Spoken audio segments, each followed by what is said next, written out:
and welcome to another video from Auto Social UK. Now this is a video that I've been wanting to do for a while. I've been chatting to Rob from Mini in Bury St Edmunds about the Mini Cooper Electric since before lockdown, but for obvious reasons it had to wait. But the wait is finally over and oh my god has it been worth it. Mini has some fantastic English heritage, and where better to bring it than my hometown of Suffolk. Bonus points if you can guess where I'm filming this. Mini have been changing our perceptions on small cars since the 60s, and is it about time that they change our perceptions of electric cars? Well, let's find out.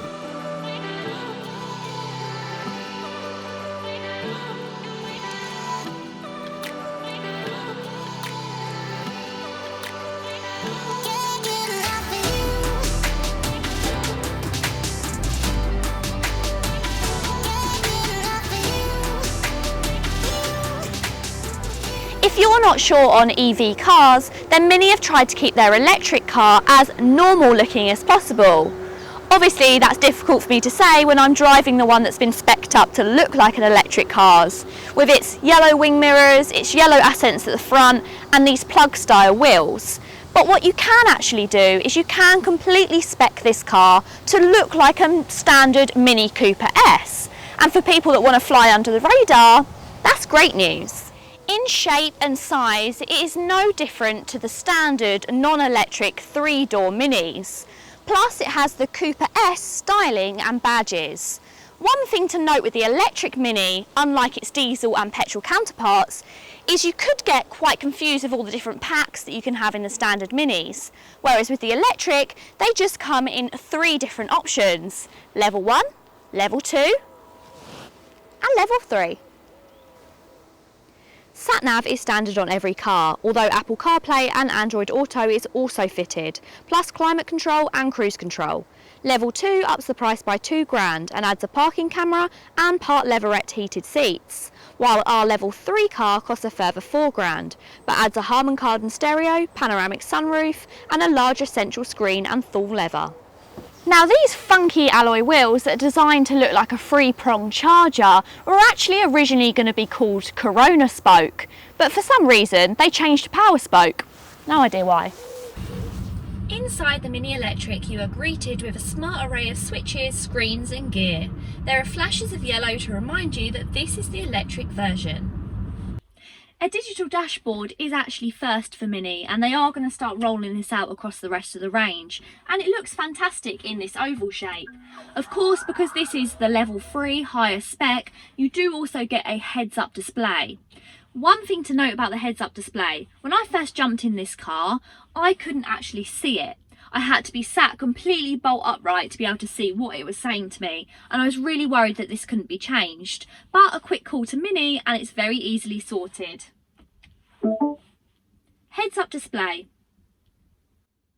Head up display. Please continue using manual control. Then all you have to do is adjust the height and the rotation to make sure that you can see it from your seated position. Traffic updates link to the navigation automatically, updating the car's range, and this is why the sat-nav, usually an optional extra on Minis, is standard on the electric. Cleverly, if the car thinks you're not going to make it to the end of your journey, it will reroute you to a public charging station within range to top up. The front wheels are driven by a single electric motor, and that kicks out a massive 182 brake horsepower, which is the same as the 2-litre petrol Cooper S. However, this car is heavier, 145 kilograms heavier to be exact, but it's not all bad news in that department.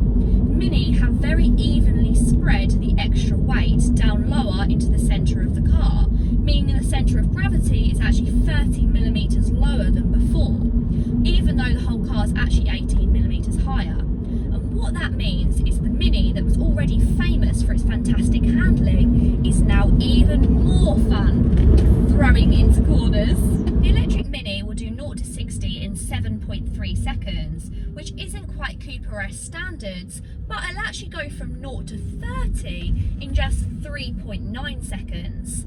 And I'm actually glad that this isn't the first electric car that I've driven in a while, because directly comparing this to some of its competitors, This car just feels so much quicker, and the 0 to 30, 0 to 60 times aren't all that different. It must be that weight distribution from Mini, but this car feels a lot of fun. As this is electric, let's talk regenerative braking. Of course, the Mini does have regenerative braking, and as it is based off of the BMW i3, it is quite aggressive.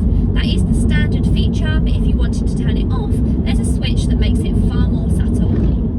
Mini electric drivers will probably drive their cars in normal mode, but there are also 3 other modes. So you've got a sport, which increases your throttle response and also stiffens your suspension, and then you've got a green, which then softens your suspension and reduces your throttle response to obviously increase your battery range, and then you've got your green plus, which then turns off any of your aircon or any of your consumables like your heated seats. Of course, this is when you're going to get the most range out of your battery, and that's when you'll get the biggest claim from Mini. However, realistically, not many people are probably going to drive their car in that mode because it's range over comfortability.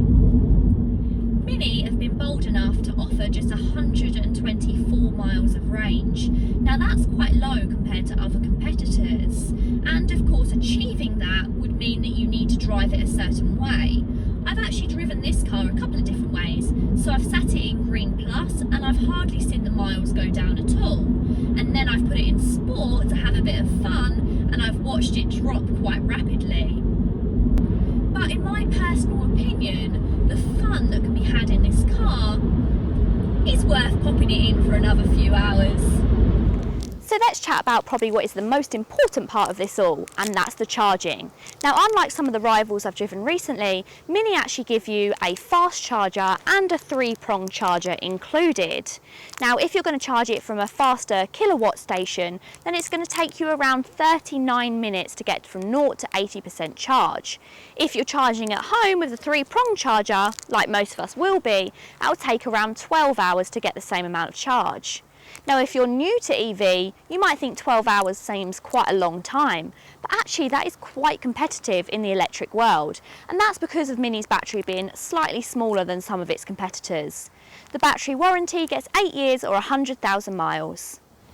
The Mini Electric costs just £5.31 for a full charge, and that works out at only 4p a mile, so this car certainly isn't going to burn a hole in your pocket. Plus, I think when you take all of the equipment and the government grant into consideration, it's actually very reasonably priced.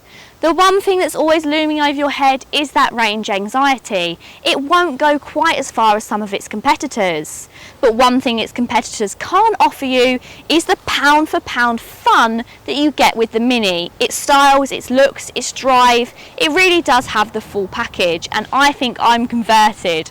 If you wanted any more information about the Mini Cooper Electric, then I'll pop all the details of Bury St Edmunds Mini below, and they'll be happy to answer any of your questions. Thank you so much for watching. Don't forget to give this a massive thumbs up, and of course subscribe to my YouTube channel. I really appreciate it. Thank you so much, and until next time, bye bye.